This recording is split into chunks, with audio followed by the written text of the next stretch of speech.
പിന്നെ പറയേണ്ടത് രാഷ്ട്രീയക്കാരുടെ കാര്യമാണ്. രാഷ്ട്രീയക്കാര് പണ്ടേ അങ്ങനെയാണ്, ഒന്ന് പറയും വേറൊന്ന് പ്രാവർത്തികമാക്കും. ആദ്യം PM ശ്രീ അറബിക്കടലിൽ എറിയുമെന്ന് പറഞ്ഞു. അധികാരത്തിലെത്തിയപ്പോൾ എന്താണ് സംഭവിച്ചതെന്ന് നമ്മളെല്ലാവരും കാണുന്നു.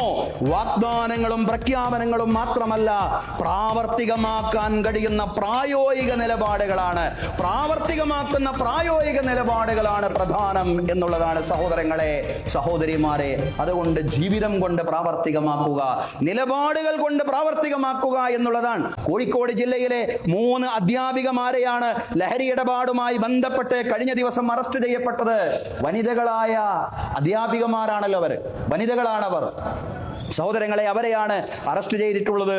മംഗളൂരുവിലുള്ള ഒരു അടുത്ത സുഹൃത്ത് വഴിയാണ് ഈ അധ്യാപികമാർ ലഹരി ഉപയോഗിച്ച് തുടങ്ങിയത് എന്നാണ് വിവരം. പിന്നീട് MDMA കച്ചവടത്തിലെല്ലാം ശൃംഖലകളായിട്ട് ഈ അധ്യാപികമാര് മാറി എന്ന് പറയുമ്പോൾ അത് എത്രമാത്രം നാണക്കേടുളവാക്കുന്ന കാര്യമാണ്.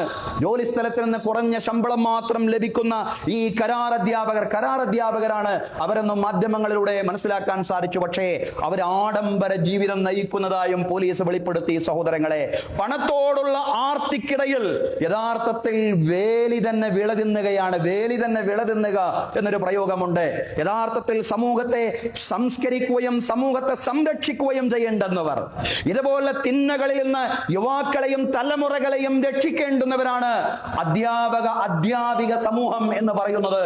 പക്ഷെ ഇവിടെ വേലി തന്നെ വിളതിന്നുന്നതായിട്ടാണ് നമുക്ക് കാണുന്നത്. കാരണം അവർ അധ്യാപകരാണെന്ന മഹത്തായ ഉത്തരവാദിത്തം അവരുടെ ആർത്തി കൊണ്ടവർ വിസ്മരിച്ചു പോയി എന്നുള്ളതാണ്. ഇവർ അധ്യാപക സമൂഹത്തിന് തന്നെ നാണക്കേടാണ്. സ്വയം മാതൃകയാവാൻ കഴിയാത്തവർ അധ്യാപനമാവുന്ന ഉത്തരവാദിത്തത്തിലേക്ക് കടന്നു വരരുത് എന്ന് കൂടിയാണ് ഈ സംഭവം നമ്മെ പഠിപ്പിക്കുന്നത്. സ്വാമി നിത്യചൈതന്യേതി എന്ന് പറയുന്ന വലിയൊരു സന്യാസി വര്യനുണ്ടായിരുന്നു. അദ്ദേഹം എപ്പോഴും പറയുന്ന ഒരു കാര്യമുണ്ട്: നിന്റെ മുന്നിലിരിക്കുന്ന വിദ്യാർത്ഥി നിന്റെ കുട്ടിയല്ലെന്ന് എപ്പോഴാണ് നിനക്ക് തോന്നുന്നത്, അപ്പോൾ നീ വിദ്യാലയത്തിന്റെ പടിയിറങ്ങണം.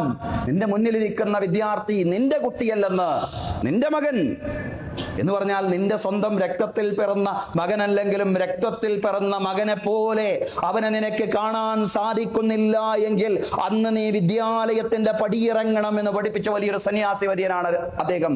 സഹോദരങ്ങളെ, സ്വജീവിതം കൊണ്ട് മാതൃകയാവലാണ് അധ്യാപനത്തിന്റെ ഒന്നാമത്തെ ഉത്തരവാദിത്തം എന്ന് പറയുന്നത്. രാജ്യത്തിന്റെ വ്യവസ്ഥിതിയുടെ തകരാറുകൾക്കെതിരെ യുവത നടത്തിയ വലിയ മുന്നേറ്റം വിജയത്തിലെത്തിയ സന്ദർഭത്തിലാണ് നാം ഉള്ളത്. പക്ഷേ ആ മുന്നേറ്റത്തോട് സഹകരിച്ച പലരെയും ഇന്ന് ഭരണകൂടം വേട്ടയാടിക്കൊണ്ടിരിക്കുന്നു എന്നുള്ളതാണ്. സമരക്കാർക്ക് ആദ്യ ദിനം മുതൽ തന്നെ ഭക്ഷണവും വെള്ളവും എത്തിച്ചു കൊടുത്തിരുന്ന UP സ്വദേശിയായിട്ടുള്ള ജുനൈദിനെയും കുടുംബത്തെയും രാജ്യദ്രോഹിയായിട്ട് ചിത്രീകരിക്കാനുള്ള ശ്രമങ്ങളും അവർക്കെതിരെ കേസെടുക്കലുമെല്ലാം നടന്നുകൊണ്ടിരിക്കുകയാണ്. അവസരം ലഭിച്ചിരുന്നുവെങ്കിൽ സമരക്കാരെ വെടിവെച്ച് കൊല്ലുമായിരുന്നുവെന്നാണ് വിദ്വേഷ പ്രചാരകനായ ഒരു നിരീക്ഷകൻ പറഞ്ഞത്. സഹോദരങ്ങളെ, സമരം ചെയ്ത സ്ത്രീകൾക്കെതിരെയും അങ്ങേയറ്റം വിദ്വേഷമുളവാക്കുന്ന പ്രസ്താവനകൾ അദ്ദേഹം നടത്തി. സമരം ചെയ്ത സ്ത്രീകൾക്കും വിദ്യാർത്ഥിനികൾക്കുമെതിരെ സ്ത്രീവിരുദ്ധവും അങ്ങേയറ്റം മറപ്പുളവാക്കുന്നതുമായ ഒരു പ്രസ്താവനയും ഈ നിരീക്ഷകൻ നടത്തിയതായിട്ട് നമ്മളെല്ലാവരും കേട്ടു. ഇത്തരം വിദ്വേഷ പ്രസ്താവനകൾക്കെതിരെ സംസ്ഥാന ഭരണകൂടത്തിന്റെ എങ്കിലും ഭാഗത്ത് നിന്ന് ശക്തമായ നടപടികൾ ഉണ്ടാവണം എന്ന് തന്നെയാണ് നിഷ്പക്ഷമതികളായ നീതിബോധമുള്ള മുഴുവൻ ആളുകളും ആഗ്രഹിക്കുന്നത്. എന്നാൽ ഏത് സാഹചര്യത്തിലും ക്ഷമയും ആത്മസംയമനവും കൈവിടാതെ ഈമാനികമായ കരുത്തോടുകൂടി മുന്നോട്ട് പോകാനാണ് ഇസ്ലാമിക സമൂഹത്തിന് സാധ്യമാവേണ്ടത്. നിലപാടുള്ളവർ പതറിപ്പോവുകയില്ല എന്നാണ് വിശുദ്ധ ഖുർആൻ സവിസ്തരം നമ്മോട് പറയുന്നത്. അല്ലാഹു പറയാണ്: യുസബ്ബിതുല്ലാഹു അല്ലദീന ആമനൂ ബിൽ ഖൗലി സാബിതി ഫിൽ ഹയാത്തി ദുനിയാ വൽ ആഖിറ വയുളില്ലുല്ലാഹു അസ്സാലിമീൻ.